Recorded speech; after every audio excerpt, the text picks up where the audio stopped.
Bonjour et bienvenue dans les tutos de TizX. Aujourd'hui, nous allons voir comment utiliser l'outil Traceur. Ouvrez Inkscape. Une fois que c'est fait, on va faire quelques petites vérifications avant de commencer. Vous allez dans Fichier, Propriétés du document et vous vérifiez que vos unités sont bien en millimètres.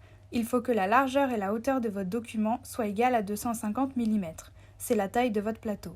Si ce n'est pas le cas, il faut les changer. Ensuite, vous pouvez fermer la fenêtre et là, vous pouvez constater que votre document a changé de forme.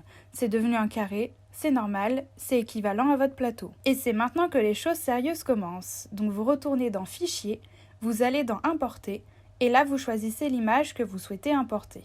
Ensuite, vous cliquez sur OK, il n'y a aucun réglage à faire. Maintenant, votre image est importée, il vous suffit simplement d'ajuster sa taille afin qu'elle rentre dans le document. N'oubliez pas de verrouiller la largeur et la hauteur de l'image afin qu'elle ne soit pas déformée quand vous allez la recadrer.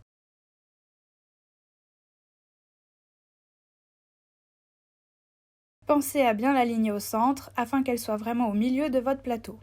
Ici, contrairement à ce qu'on a fait pour les outils cutter et laser, nous n'allons pas vectoriser l'image. En effet, pour l'outil traceur, nous voulons créer une seule et unique ligne et non un contour. Laissez-moi faire une petite aparté dans le tuto pour mieux vous expliquer mes propos. Prenons par exemple l'image d'un rond que l'on va venir vectoriser comme on l'a fait précédemment pour les outils cutter et laser.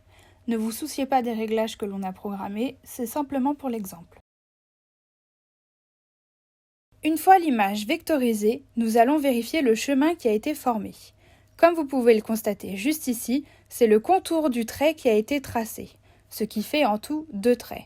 Or, nous, ce que l'on souhaiterait avoir pour le traceur, c'est un seul et unique trait qui forme le rond. Je vais donc vous montrer maintenant comment faire et vous allez voir que c'est très simple. Pour cela, il vous suffit d'installer l'extension Centerline Trace. Ensuite, il vous suffit de reprendre votre image de base, d'aller dans Extensions, Image, Centerline Trace. Ici, il n'y a aucun réglage à faire, vous avez simplement à cliquer sur Apply. Si comme pour nous ce message d'erreur s'affiche, cela veut simplement dire que votre image contient trop de pixels. Vous avez simplement à cliquer sur OK et votre trait sera quand même tracé.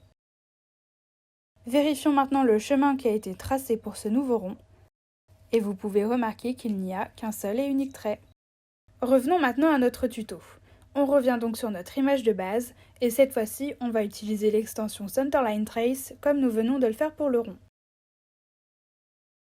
Une fois que c'est fait, vous pouvez fermer la fenêtre. Si vous ne voyez pas le tracé de votre dessin, c'est normal, c'est parce qu'il est caché par votre image. Vous avez simplement à prendre votre image, la glisser vers la gauche ou la droite et la supprimer. Ensuite, vous ne voyez toujours pas le tracé, c'est normal, c'est parce qu'il est tout petit et très fin. Il vous suffit simplement de zoomer sur votre document et là, vous allez pouvoir le voir apparaître.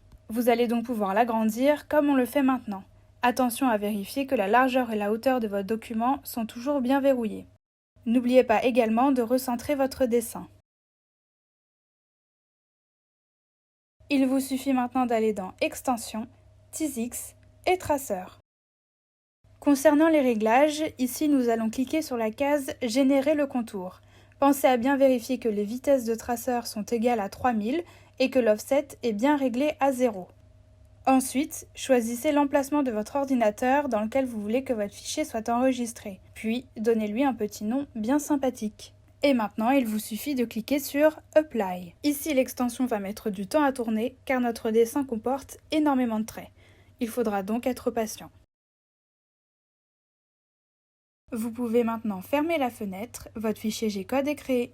Pensez à bien vérifier que la petite flèche avec le sang se situe à peu près au milieu de votre document et si tel est le cas, le tour est joué. Vous pouvez maintenant retrouver votre fichier G-code à l'endroit que vous avez indiqué précédemment. Nous allons donc maintenant continuer ce tuto en images pour vous montrer le résultat de notre dessin. Bon visionnage!